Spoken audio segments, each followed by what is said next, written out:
bil kale oo si weyn wax loo kala iibsanaya Facebook ayaa ku dhawaaqay inuu iibsanayo aaladda cayaaraha tiknoolajiyadda ee Oculus VR waxay ku iibsanayaan lacag gaaraysa ilaa $2 bilyan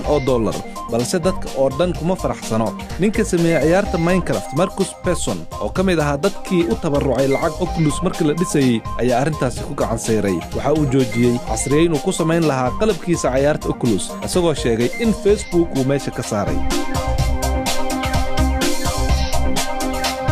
waaxda cadaaladda ee Mareykanka ayaa markii ugu horeysay dad u xirtay applicationada kuwa mobile-ka oo la xaday labada nin ee Mareykanka ee dacwadani lagu soo oogay ayaa qirtay dambiga ah inay sameeyeen shirqool ah inay dambi geystaan oo ay xadaan hal abuur ay dad kale leeyihiin taasi oo lagu dajistay ilaa $1 milyan oo application oo qiimaheedu gaaraya ilaa $700,000 oo dollarka Mareykanka ah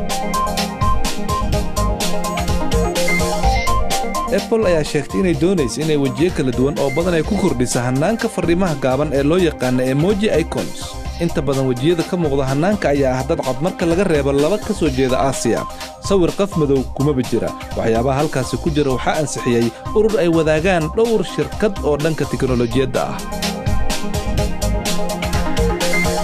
dadkiina jecel fashionka tiknoolajiyadda loo adeegsada shirkadda Icon Ohme ayaa asaastay sawirka caagta ah ee loo adeegsada in labiska lagu soo bandhiga kaas oo ku sheegi kara waxa uu ku labisan yahay isagoo adeegsanaya warlaliya iyo waliba application gudaha oo uu ku jira hanaan loo yaqaan VM Beacon kaas oo shaqaynaya xitaa marka ay bakhaaradu xiran yihiin